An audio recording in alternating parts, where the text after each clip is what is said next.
Ang dapat ugaliin ng iglesia ng Diyos po mga kapatid. So bago ang lahat, no, basahin po muna natin ang 1 Timothy 2:9. Gayon din naman na ang mga babae ay magsigayak ng mahihing damit na may katimtiman at hinahon, hindi ng mahalagang hiyas ng buhok at ginto o perlas o damit na mahalaga. Yan, praise the Lord. So, may ilang bahagi na tayo na napag-aralan po natin yung mga last na ating pag-aaral o ng mga doktrina mga kapatid. Napag-aralan natin yung yung dapat na pananamit ng isang Kristiyano, no, sa mga babae, sa mga lalaki, no, yung dapat na ayos at pananamit mga kapatid. So, dito pa rin po tayo mga kapatid sa ating pinag-aaralan about holiness pa rin po tayo. Hindi pa rin tayo aalis sa holiness, no? So, pero sisikapin ko na matapos ngayon yung ating pinag-aaralan about sa holiness para sa susunod ibang ano naman tayo na pag-aaralan natin, no? Ibang session naman po mga kapatid. So, ngayon mga kapatid, gaya ng nabasa mga kapatid, gayon din naman na ang mga babae ay magsigayak ng mahinhing damit, ng may kataimtiman at hinahon, hindi ng mahalagang hiyas ng buhok at ginto o perlas o damit na mahalaga. So yan. So nung nakaraan, mga kapatid, balikan lang natin ng kaunti, napag-aralan natin kung ano yung dapat na pananamit ng isang babae at ng isang lalaki po mga kapatid. At lalo na po doon sa mga kababaihan na kailangan itinuturo po ng Biblia, no, sa atin na manamit tayo ng maayos o mahinhin, no, na kaaya-aya at kagalang-galang po mga kapatid. Kaya nga doon sa napag-aralan natin, ang isa sa pinaka-eksakto na dapat na pananamit ng isang babae ay nakapalda. Nakapalda o nakadress, yan po mga kapatid, no. Yung sa madaling salita, yung hindi sila nasisilipan po mga kapatid, no? Ganon din sa mga lalaki, ang pinaka-eksakto dapat sa mga lalaki ay nakahaba rin mga kapatid, no? Kaya nga ang mga kapatid sa iglesia, sila ay nakapantalon, no? Kahit nagtatrabaho sila, kahit nasa labas sila, nakapantalon sila. Kasi bakit po mga kapatid, yun po ay isa sa inaaral ng ating Panginoong Jesucristo, no, ng Biblia po mga kapatid, na kailangan po natin itong sundin. Bakit po mga kapatid? Kasi para rin po ito sa ikabubuti po natin.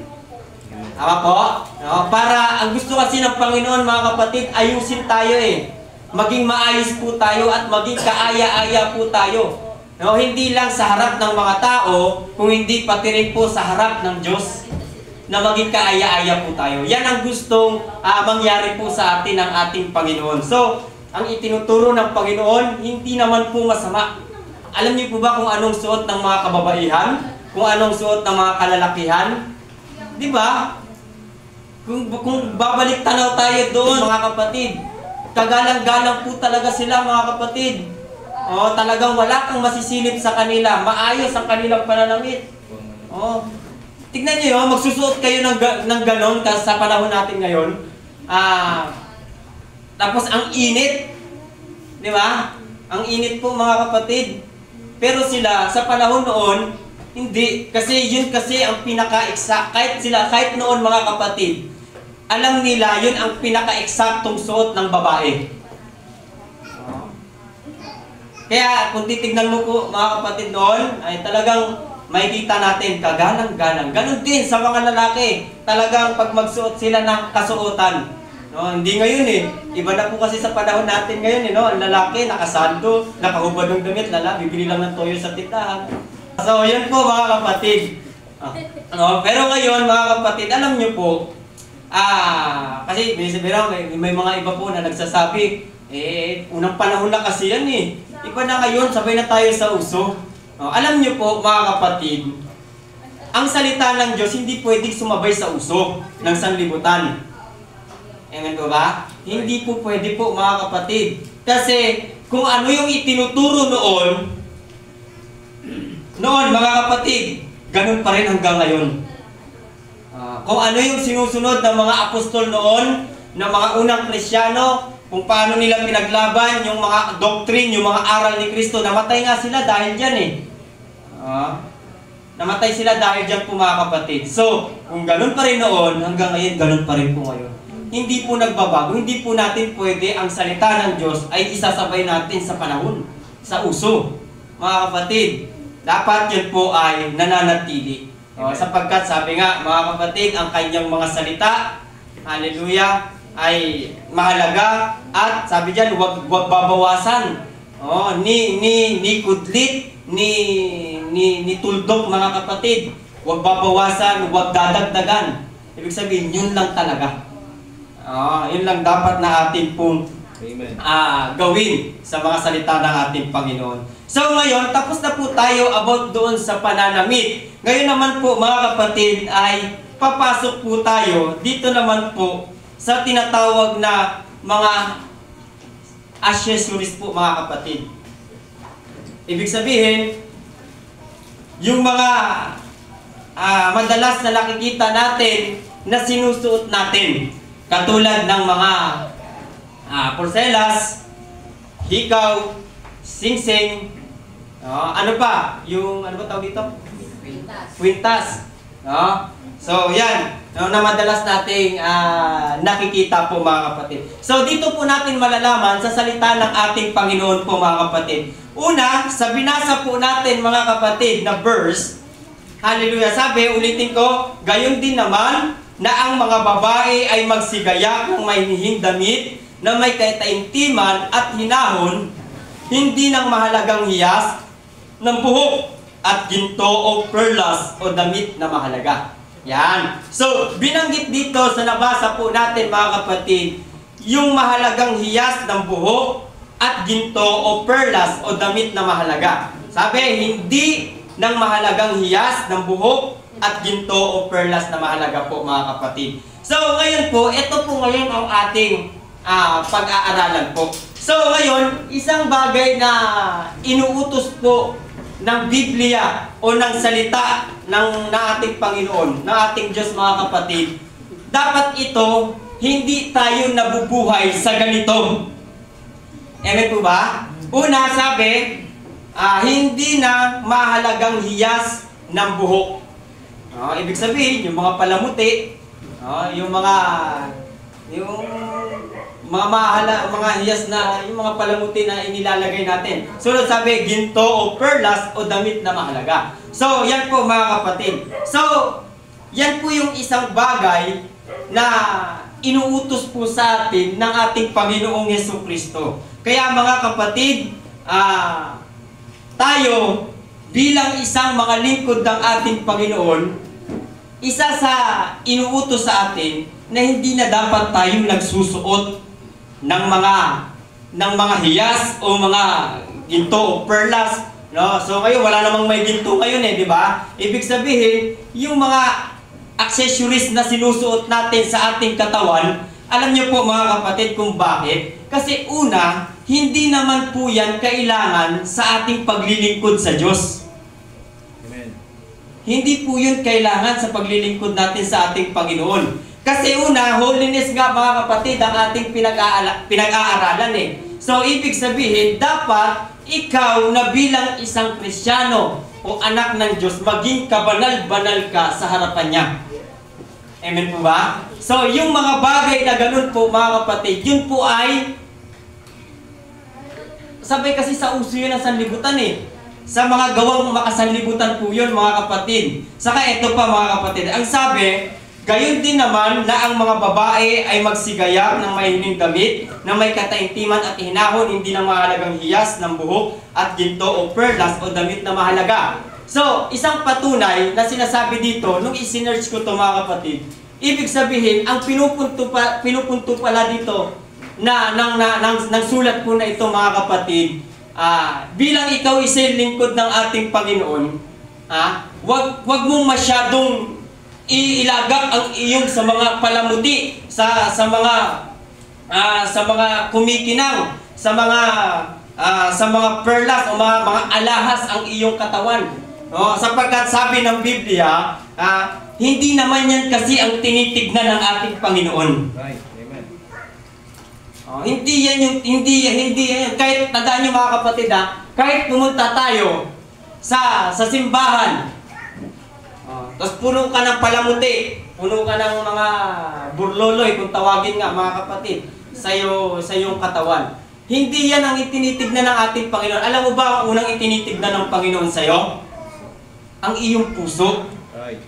Ang iyong puso po mga kapatid. So ngayon mga kapatid, hindi po yan kailangan natin. Idinidiin ko, hindi po yan kailangan natin sa paglilingkod natin sa ating Panginoon. Amen. Amen? Kasi kung kailangan po yan, dapat una pa lang, inilagay na po yan ng Diyos. Right. Halimbawa, nung sila Eva at Adan, nung likha, hinubog. Di ba? Ginawang tao. Hiningahan, nagkaroon ng sinabi, kaluluwang may buhay. Ngayon, teka lang, may kulang. Butasan ko sa ilong. Teka, may kulang pa, yung tenga naman. Di ba? Teka lang, may kulang pa, yung pusod naman. Di ba? Tapos, teka lang, may kulang pa eh. Teka lang, butasan ko muna yung lalamunan.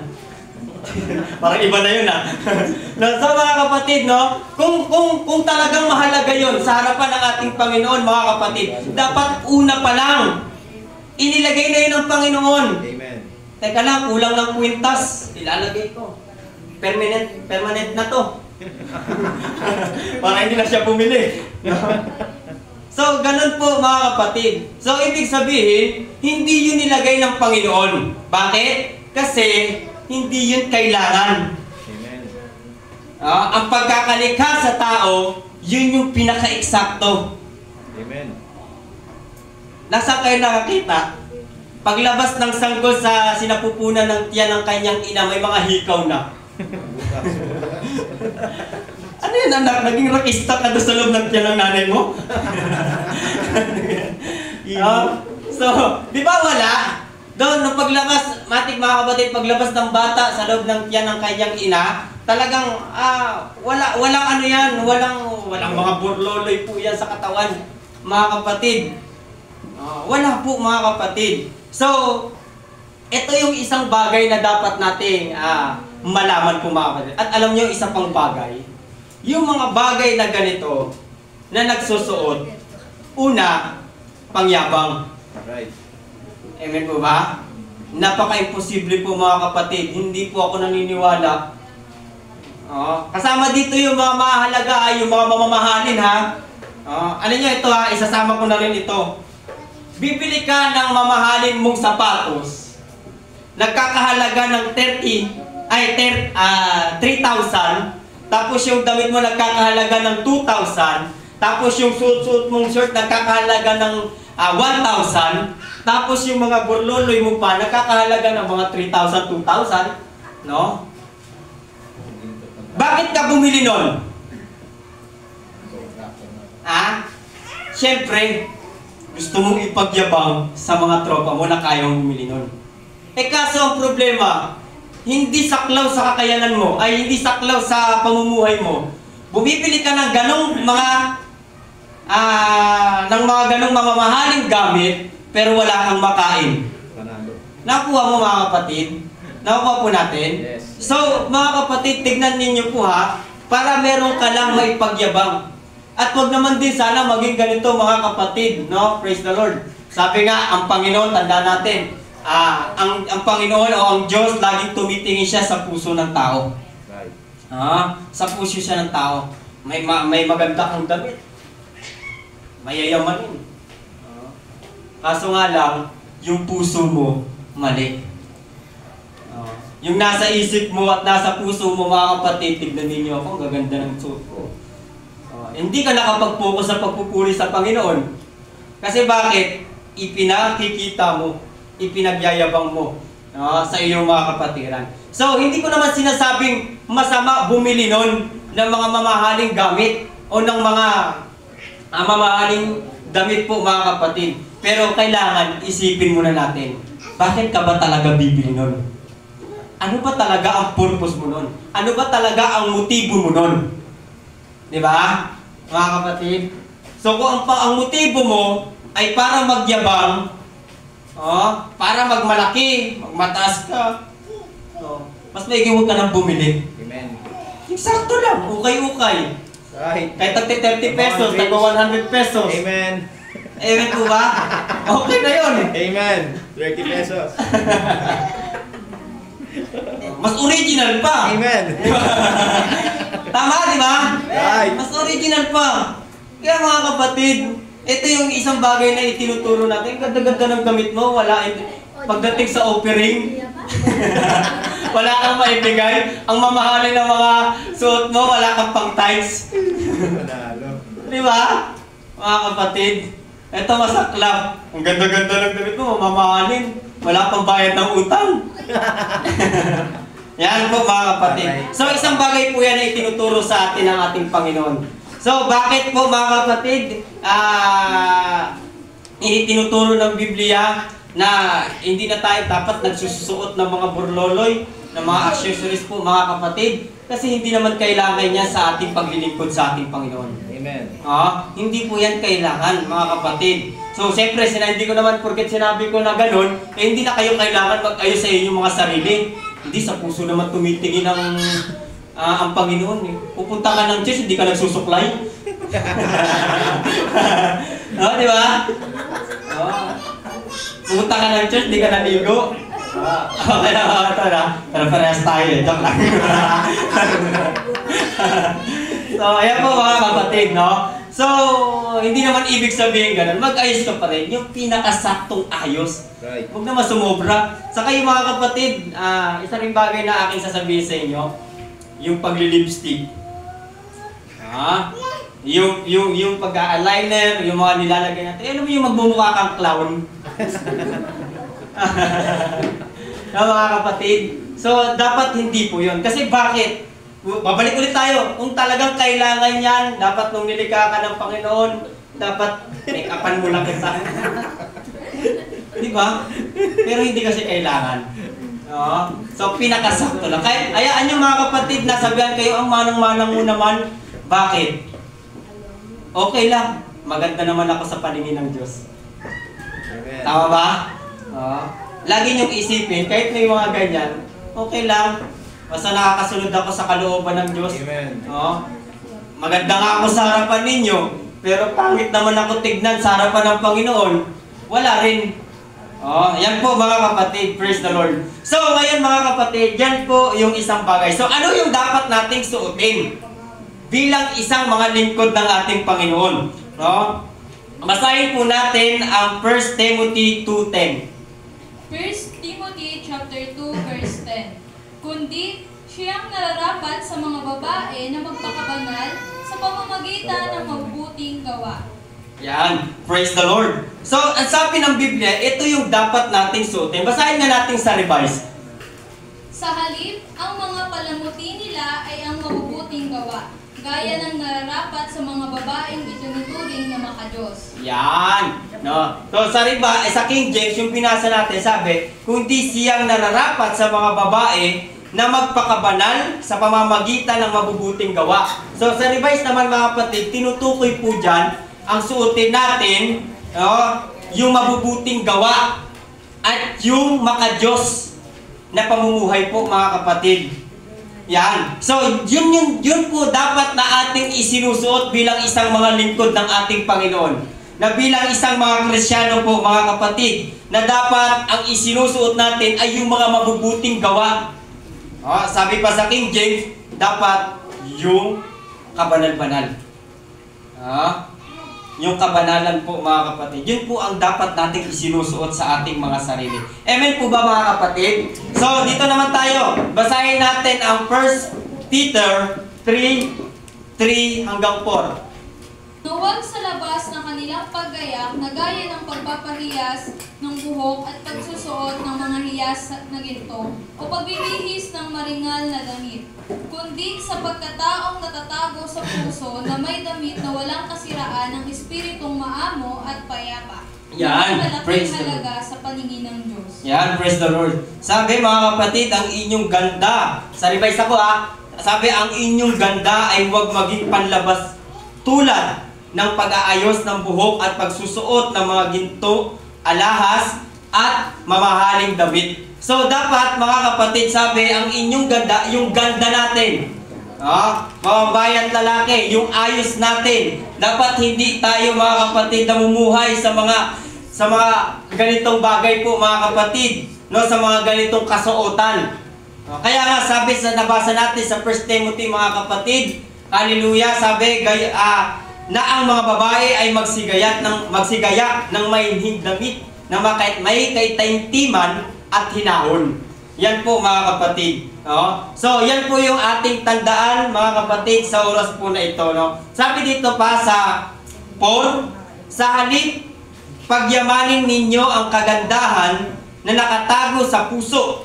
Sa puso mga kapatid, ang kagandahang walang kupas na likha ng maamo at mapayapang diwa na lubhang mahalaga sa mata ng Diyos. Yan. Ayun nga yung sasabi ko sa inyo mga kapatid, na mas maigi, na mas maganda tayo sa mata ng Diyos kaysa sa mata ng tao po mga kapatid.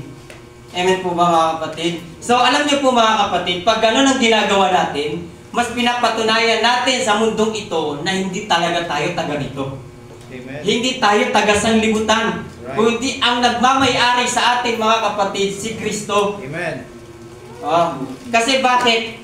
Isinusuot natin yung mga utos ni Kristo. Yung kabanalan, yung mabubuting gawa. Hindi na mga mahalagang hiyas o ginto o perlas o anumang mga burloloy na inilalagay natin sa katawan natin. Mga kapatid. So, ibig sabihin, tinuturuan tayo ng Diyos kung paano tayo mag-ayos sa ating mga sarili. Hindi sabay sa uso. Yan po mga kapatid.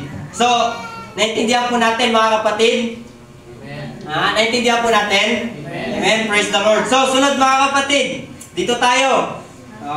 About naman po sa buhok. Yan. Sa buhok. Kung ano ba ang buhok ng isang babae at ano ba yung buhok ng isang lalaki mga kapatid. So, basahin po natin mga kapatid ang 1 Corinto 11:3. Datapwat ibig ko na inyong maalaman na ang pangulo ng bawat lalaki ay si Kristo, at ang pangulo ng babae ay ang lalaki, at ang pangulo ng Kristo ay ang Diyos. Ayan. So, dito natin nabasa sa verse na po na ito mga kapatid. Sabi, ang pangulo, sa madaling salita, ang leader ng babae. Ang leader ng babae ay ang lalaki. Ang leader ng lalaki ay si Kristo. Yan po mga kapatid. Ang ulo ng babae ay ang lalaki, ang ulo ng lalaki ay ang si Kristo. Si Kristo. Mga kapatid. So, bakit po mga kapatid? Kasi yan ay mahalaga na dapat nating malaman. Kaya mga kapatid, sa mga kababaihan, huwag niyo naman underin yung inyong mga dapat magpasakop kayo sa inyong mga minamahal na lalaki. So, hallelujah. Pero hindi ibig sabihin mga kapatid na pasakop kayo lagi. Kahit mali na, papasakop pa kayo. No? So, pag mali naman huwag kayo magpasakop, huwag kayo sabihan ninyo na mali na rin ang kanyang ginagawa. No? So, ibig sabihin, dapat ang babae, nagpapasakop siya sa lalaki habang nasa katwiran ang lalaki. Amen. Tama? Yan po mga kapatid. So, ngayon, basahin natin ang 1 Corinto 11:4. Ang bawat lalaking nananalangin o nanghuhula na may takip ang ulo ay niwawalang puri ang kanyang ulo. Yan. So, praise the Lord. Tandaan natin mga kapatid. Sinabi, ang bawat lalaking nananalangin o nanghuhula na may takip ang ulo ay niwawalaan ng puri ang kanyang ulo. Yan. So, ibig sabihin, pag sinabing takip, tumutukoy po ito sa buhok. Mga kapatid, tumutukoy po ito sa buhok Ibig sabihin na sinasabi ng Biblia, ang bawat lalaking nananalangin o nanguhula na may takip ang ulo ay niwawala ng puri ang kanyang ulo. Ibig sabihin, pag ang isang lalaki na long hair o mahaba ang buhok, sabi diyan, nanguhula siya o nananalangin siya. Yung nanguhula, katumbas ito mga kapatid ng nangangaral. Imagine ninyo, nangangaral ako sa inyo, long hair ako. Maganda kayang tignan yon, Hindi. pero may mga ganon. So, isang turo ng Biblia, pag ang isang lalaki hindi dapat nagpapahaba ng buhok. Yes, amen. Alam niyo po, pinaka-eksakto lang? Yan, katulad kay Brother Emma, tignan niyo. Gwapong-gwapo. Yan, no?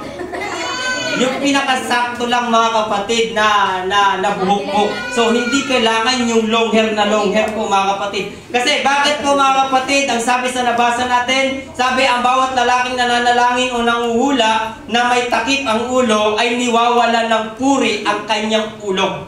Ibig sabihin, pag ang isang lalaki ay mahaba ang buhok, long hair, nangangaral siya, nananalangin siya, sabi ng Biblia, niwawalan niya ng puri ang kanyang ulo. Ibig sabihin, niwawalan niya ng puri ang kanyang leader. Sino? Sino ba ang ulo ng lalaki? Sino ba ang ulo ng leader ng lalaki? Si Kristo. Amen. So, ibig sabihin, pag ang isang lalaki ay mahaba ang buhok, niwawalan niya ng puri. Right. Ibig sabihin, parang hindi niya nire-respeto ang Diyos. Yan po mga kapatid. So, kaya isa sa itinuturo sa atin ng Biblia na ang mga lalaki ay hindi dapat nagpapahaba po ng buhok. Mga kapatid. Hindi po dapat nagpapahaba ng buhok. So, sunod mga kapatid. Sabi, basahin natin ang 11:7, doon pa rin. Praise the Lord. Sapagkat katotohanan ang lalaki ay hindi dapat maglambong sa kanyang ulo, palibhas ay larawan siya at kaluwatian ng Diyos. Yan. Ngunit ang babae ay siyang kaluwatian ng lalaki. Yan mga kapatid. So yan po ang isang katunayan kung bakit hindi dapat magpahaba ng buhok ang lalaki o maglambong o maglagay siya ng maging long hair siya mga kapatid. Kasi mga kapatid, siya ay larawan ng Diyos. Amen. Larawan siya ni Kristo mga kapatid. Yung gaya nga na sinabi natin mga kapatid, larawan at kalwalatian mga kapatid siya ng Diyos mga kapatid. No? So, yan po mga kapatid. Sunod, pakibasa yung 14. Praise 14 the naman Lord. tayo. Praise the Lord. Hindi baga ang katalagahan din ang nagtuturo sa inyo na kung may mahabang buhok ang lalaki ay mahalay sa kanya? Yan. Tingnan nyo, buhok na po yung binanggit, di ba? So, sabi dyan, sa revise mga kapatid, sabi dyan, ang kalikasan na rin mismo ang nagsasabi. No? Tama ba ang lalaki ay may mga mahabang buhok? Di ba? So, hindi po. Kahit ang kalikasan mga kapatid, nagsasabi na hindi yun bagay sa lalaki Pero mga kapatid, huwag po kayo maniniwala ha, na sinasabi nila na si Jesus Christ mahaba ang buhok. Amen. Huwag po kayo maniwala, hindi po. Kasi kahit siya rin ang nagtuturo na dapat ganito ang ayos ng mga kalalakihan po mga kapatid. Yan po mga kapatid. So yan po mga kapatid, tandaan po natin yan. Dapat ang mga kalalakihan ay hindi po nagpapahaba ng buhok. Yan po mga kapatid. Yan po ay aral ni Kristo po mga kapatid. Sunod mga kapatid, dito naman tayo. Dito naman tayo ngayon sa mga kababaihan.